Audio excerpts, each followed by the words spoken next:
என் தம்பி விதுரனை அழைத்து வா. வணக்கம் அண்ணா. தாங்கள் அழைத்து வர சொன்னதாக சேவன் வந்து சொன்னான். ஆம் தம்பி, இப்படி உட்கார்.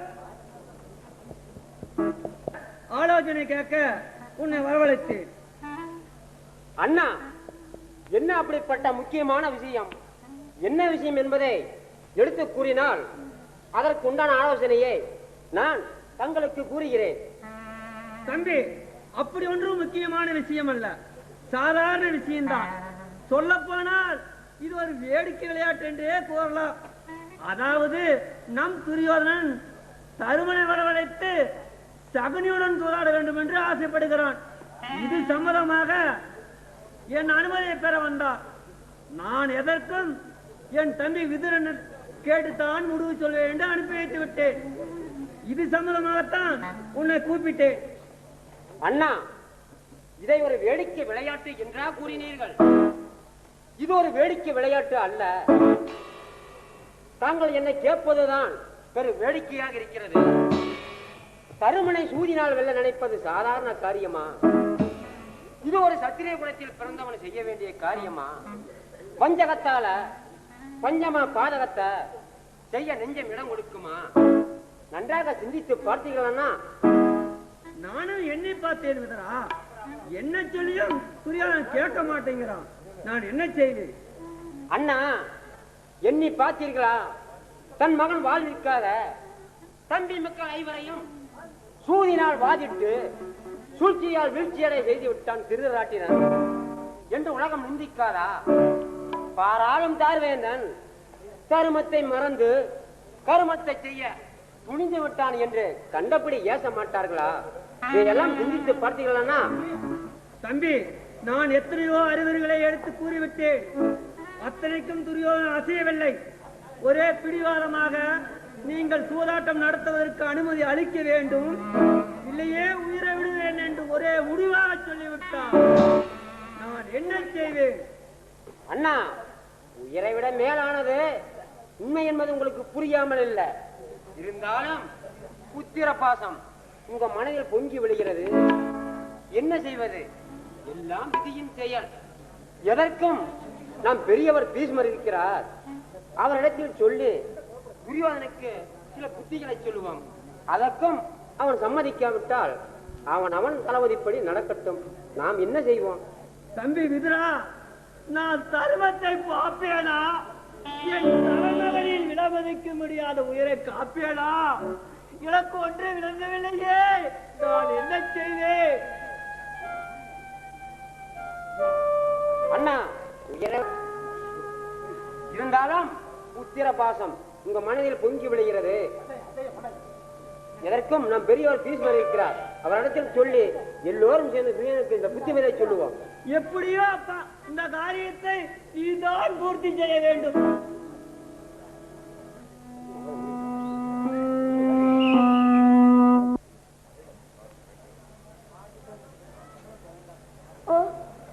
வந்துவிட்டீர்களா? இவ்வளவு நேரம் எங்கே போயிருந்தீர்கள்?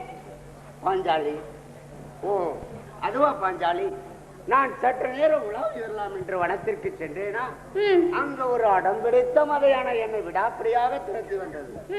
அதனிடம் சற்று விளையாடிவிட்டு இறுதியில் தலைவேறு, தண்டை வேறு, வாய் வேறு, வயிறு வேறாக பேசி எரிந்துவிட்டு இப்பொழுதுதான் வருகிறேன்.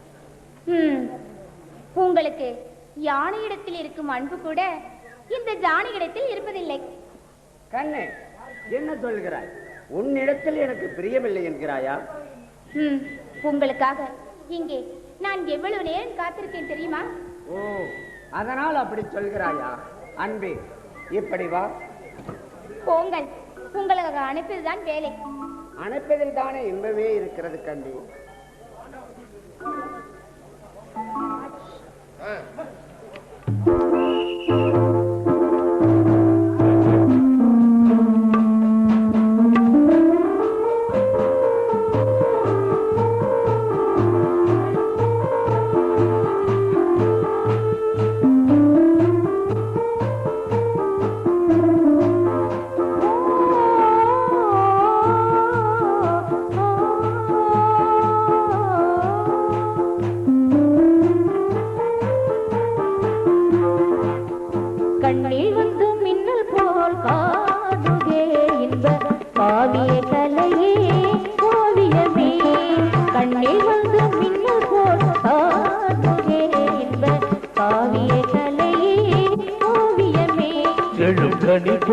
சுவை தரும் மாமணி என் பாடிடும் பூங்குயிலே செழுக்கனி போல சுவை தரும் மாமணி என் பாடிடும் பூங்குயிலே காவிய கலையே ஓவியமே கண்ணில் வந்து மின்னல் போல் காணுதே என்பது காவிய கலையே ஓவியமே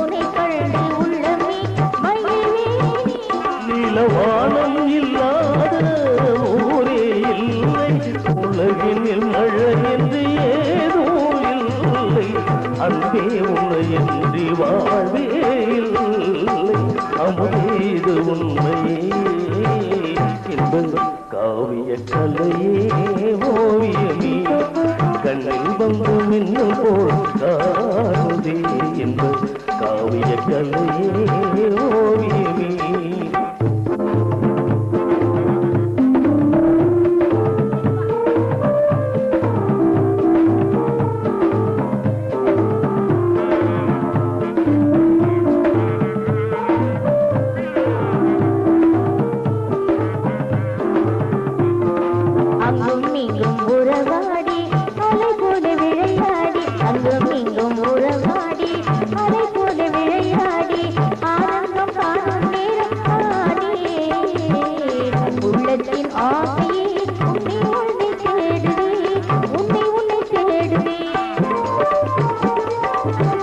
பேசும் கிளியே நல்கின்றும் தரும் ஜோதியே மானே மலரினும் மெல்லியது காதலே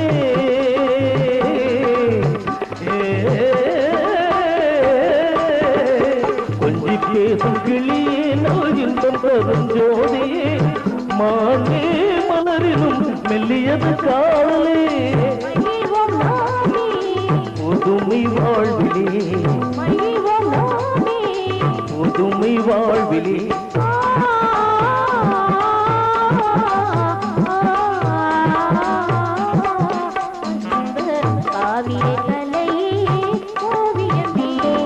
கண்ணில் வந்து மின்னல் போல் காணுதே என்பது காவிய கலையே ஓவியமே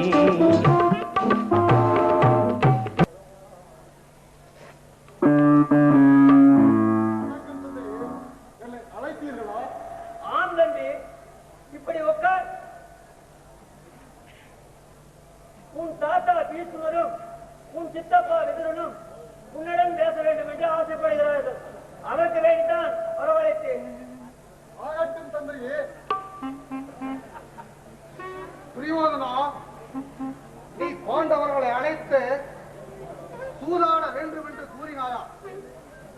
இது நியாயமா? வேண்டாமப்பா. விளையாட்டி விளையாகி கடைசியில் நினைவை இழக்கச் செய்துவிட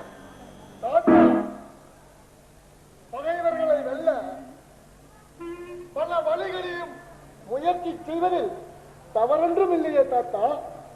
துரியோதனா, சுத்த வீரனாகி நீ சூதினால் வாதிடுகிறேன் பாண்டவர்கள் என்று சொல்கிறாயே, இது உனக்கு இழிவாக தோன்றவில்லையா? அத்தா, இது வெறும் விளையாட்டு இல்லை, பாண்டவர்களுக்கு வைக்கப்படும் பந்தயம். இதில் பாண்டவர்கள் தோற்றால் நான் சொல்லும் நிபந்தனைக்கு அவர்கள் கட்டுப்பட வேண்டியது. நான் தோற்றால் அவர்கள் சொல்லும் நிபந்தனைக்கு நான் கட்டுப்பட வேண்டியது. பகைவர்களா? பாண்டவர்கள் உனக்கு எந்த வகைகள் பகைவர்கள் ஆனார்கள் துரியோதனா? என்ன தாத்தா இது? எதுவுமே புரியாதவர்கள் போல் பேசுகிறீர்கள். அரசருக்கு சத்துரு என்பவர் தனக்கு சமமாய் இருப்பவனும் தனக்கு மேம்பட்டவன் என்பதும் தாங்கள் அறியாதவன். வேண்டாம் குழந்தாய், சூதாடி பாதகம் செய்வதே பாவம் புரிவதனா? பலம் பொருந்திய பாண்டவர்கள் பக்தி மிக்கவர்கள், சத்தியம் தவறாதவர்கள், உத்தமர்கள், உன் உடன் பிறவா சகோதரர்கள், உன்னை உயிருக்கு உயிராய் நேசிப்பவர்கள்.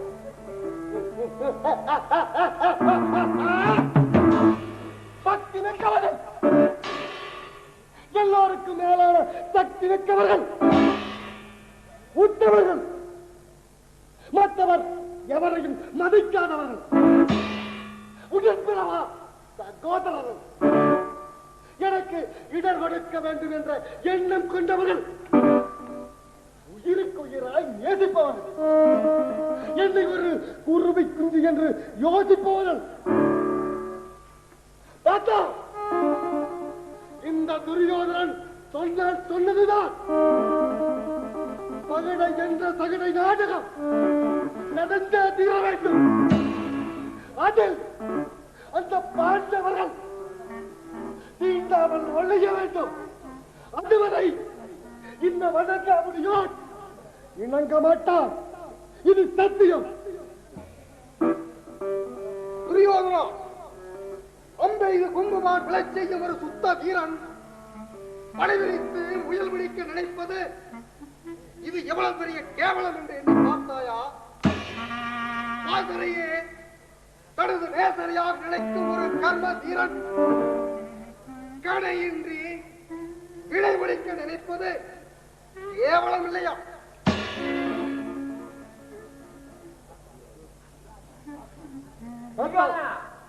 நான் ஓரளவுக்கு எல்லாவற்றையும் கற்றுணர்வு என்பது உனக்கு தெரியும். ஆகையினால சில அறிவுரைகளை எடுத்து உரைக்கிறேன். வஞ்சகத்தால மற்றவன் வாழ்வை அழிக்க நினைப்பது மகா பாவம். பாண்டவர்கள் பக்திமான்கள், பக்தி உள்ளவர்கள். அவர்களை வஞ்சகத்தால் வெல்ல முடியாது. வீணாக அவர்கள் பகையை தேடிக்கொள்ளாதே. மதிக்கட்டால் விதிய முடியும் என்பார்களே, வீணான முயற்சியால் தானாகவே அழிவை தேடிக் கொள்ளாதே. நான் சொல்வதை கேள். பாண்டவனை பகைத்து வாழ்வதை விட கோஷம் காட்டி வாழ்வதே மேல். தாங்கள் எல்லாவற்றையும் கற்று உணர்ந்தவர் என்பது எனக்கு தெரியும். ஸ்ரீ வேதவியாசரை போலவும் ஸ்ரீ கிருஷ்ணனை போலவும் புத்தியுள்ளவர். அதே நேரத்தில் பாண்டவர் மீது மிகுந்த பக்தி உள்ளவர் என்பதும் எனக்கு தெரியும். சித்தப்பா, யார் எவ்வளவு தூரம் எடுத்துரைத்தாலும் நான் என் முடிவை மாற்றிக் கொள்வதாக இல்லை. அப்பா, உடனே நீங்கள் உங்கள் முடிவை அறிவிக்கவில்லை என்றால் நான் இப்பொழுது என் முடிவை அறிவிக்க தயங்க மாட்டேன்.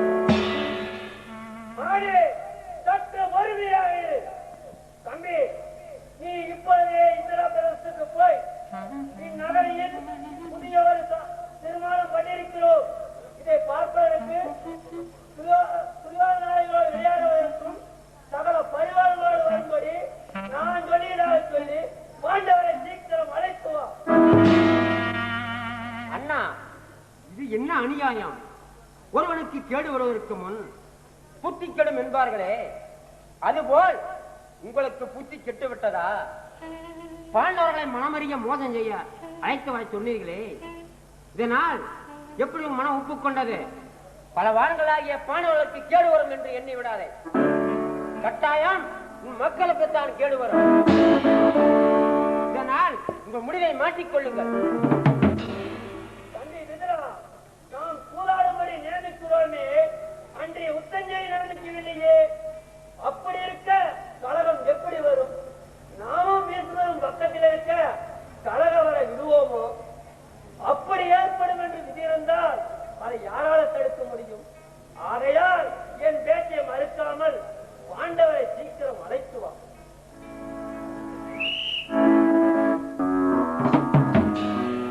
மாமா, எப்படியோ பெரியவர்களும் வாதாடி பாண்டவர்களை இங்கு வரவழைக்க ஏற்பாடு செய்துவிட்டு இனி விசாரணை என்பது உங்கள் கையில்தான் இருக்கிறது. துரியோதனா, முன் சொன்னது போல் மறுபடியும் சொல்கிறேன். இந்த தகினியை சூதினால் வாதிட்டு வெல்லக்கூடிய ஒருவன் இன்னும் இவ்வுலகத்தில் பிறக்கவே இல்லை. சொக்கட்டான் ஆட்டத்தில் ஏற்படுத்துகிற பந்தயமே வில், காட்சிகளை உருட்டுவதே அம்புகள், அத்தகைய இருதயத்தை அறிந்திருப்பதே ஞானி. அந்த காய்களை வைப்பதற்காக பூமியில் பரப்பப்பட்டிருக்கும் பலகையே ஒரு ரதம். இவைகளை எல்லாம் உடைய நான் ஒரு வீரன். யாவரையும் என் சூதினால் ஜெயித்து தருகிறேன். இது என் பகடை காய்களின் மீது ஆணை. என்னை நம்பு.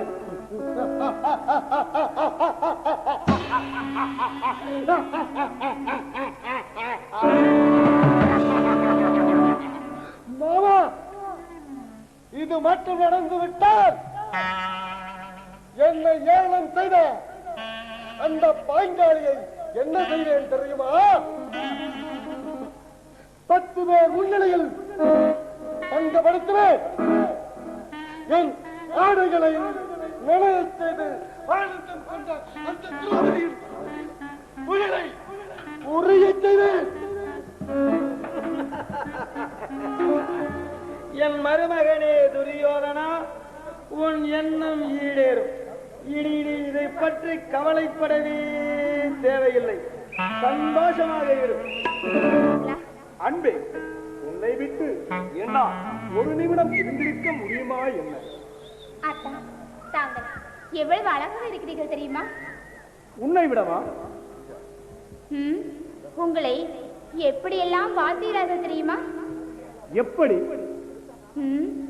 அழகிலே அர்ச்சனன், ஆண்மையிலே காண்டீபன், வில்லிலே விஜயன், இன்னும் எப்படி எப்படியெல்லாம் வாழ்த்துகிறார்கள். கண்ணே, எப்படி இருந்த போதிலும் இந்த பாவையின் முன்னால் நான் ஒரு பதுமைத்தானே. போங்களத்தான், உங்களுக்கு எப்பவுமே விளையாட்டுத்தான். அன்பு, அதில் தானே இன்பமே இருக்கிறது. அத்தா, இந்த நந்தவன சோழியை பார்த்தீர்களா? எவ்வளவு எழிலாக இருக்கிறது என்று. கண்ணே, ஈடாகுமா என்ன? அத்தா, தாங்கள் ஒரு ஓவியம் படைக்கும் காவிய தலைவராகவே மாறிவிட்டீர்கள். புரோவதா, நீ ஒரு சொருப சிற்பி. இடையிலே உருவாகும் மின்னலின் ஒளியல்லவா உனது உருவம்.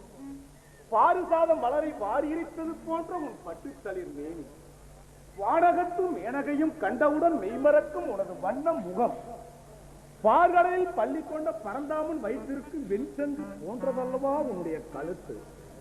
தடாகத்தில் உருவாகும் தாமரை மொட்டுக்கையின் போலளவா உன்னுடைய மார்பகம். இந்திரலோகத்து ஐராவதத்தின் புதுக்கையின் போலளவா உன்னுடைய துறை அழகு.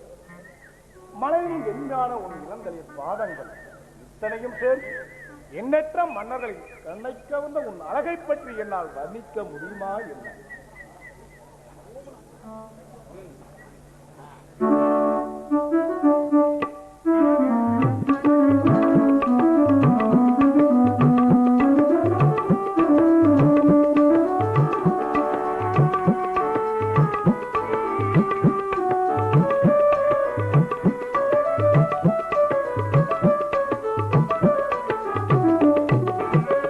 மாசிலா நிலவே நம் காதலை மகிழ்வோடு மாநிலம் கொண்டாடுதே. மாசிலா நிலவே நம் காதலை மகிழ்வோடு மாநிலம் கொண்டாடுதே. கண்ணே, மாநிலம் கொண்டாடுதே.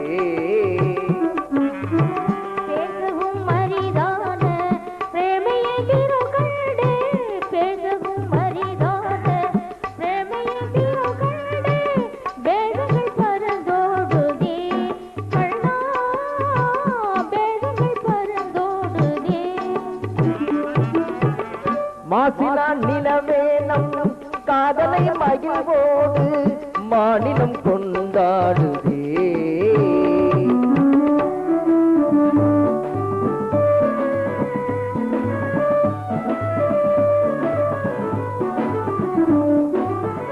சீருடன் வான் மீதில் தாரகை பல கோடி, சீருடன் வான்